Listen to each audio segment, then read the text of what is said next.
बिना टेक्नोलॉजी को इस्तेमाल किए हुए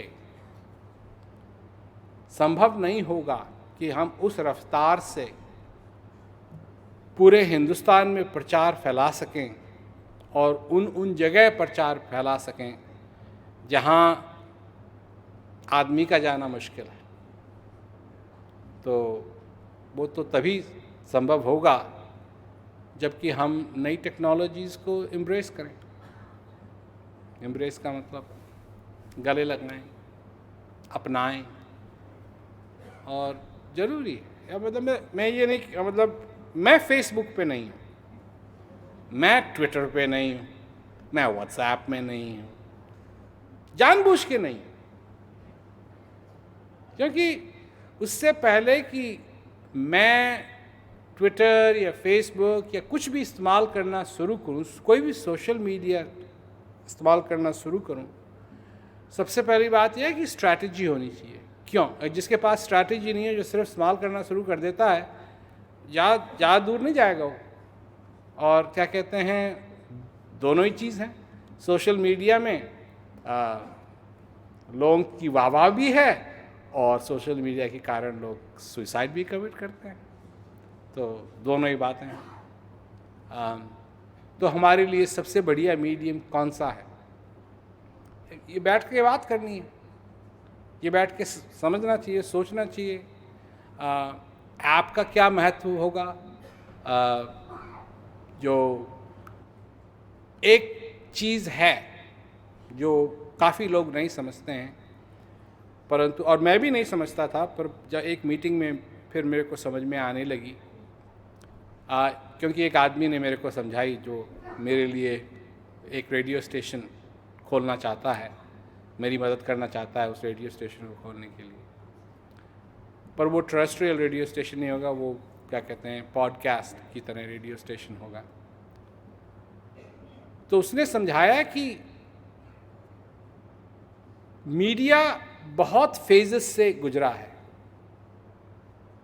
बहुत जर्नी हुई है मीडिया की।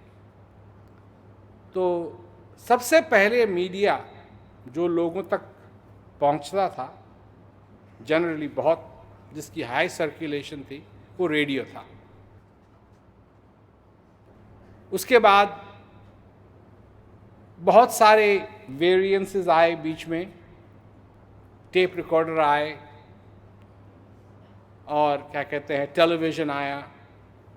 टेलीविज़न भी चेंज हुआ, बहुत काफ़ी चेंज हुआ, क्योंकि पहले तो सिर्फ टेरेस्ट्रियल था, अब क्या कहते हैं, इंटरनेट वाला टेलीविज़न सब जगह आ रहा है, केबल बेस्ड, वर्चुअल चैनल्स, ये सब कुछ हो रहा है। पर ये जितनी भी मल्टीमीडिया ने जितने भी क्या कहते हैं जर्नीज़ ली हैं, सफ़र किया है, रेडियो अभी भी है और सब जगह है। अमेरिका में भी है, जापान में भी है,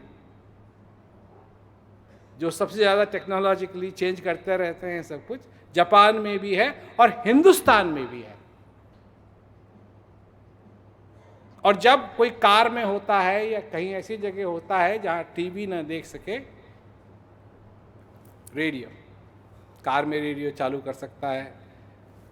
अगर क्या कहते हैं उसके पास कनेक्शन है तो वो वर्चुअल रेडियो को सुन सकता है, पॉडकास्ट को सुन सकता है। तो अगर वहाँ हम पहुँच गए तो हमारी सर्कुलेशन बहुत हो सकती है, बहुत बहुत बहुत बहुत बहुत लोगों को हर रोज़। मतलब जब बड़े बड़े प्रोग्राम होते हैं तो एक प्रोग्राम होता है साल में जिसमें 3 लाख आदमी आए, अरे हम उस रेडियो के द्वारा तो करोड़ों आदमियों को हर घंटे पहुंच सकते हैं। ये संभावना है।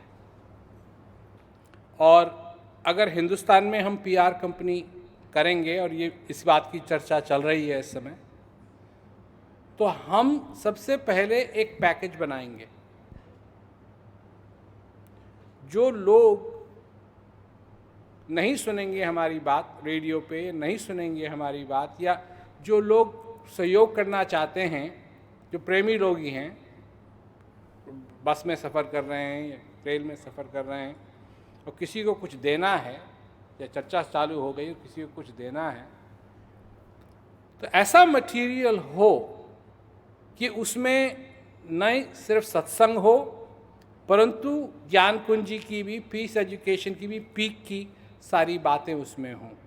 तो अगर किसी को अच्छा लगे, अब जैसे लोग आते हैं हमारी बात सुनते हैं पर उनको नहीं मालूम है, वो यही सबसे ज़्यादा सवाल यही पूछा जाता है कि अब क्या होगा, अब आगे क्या है।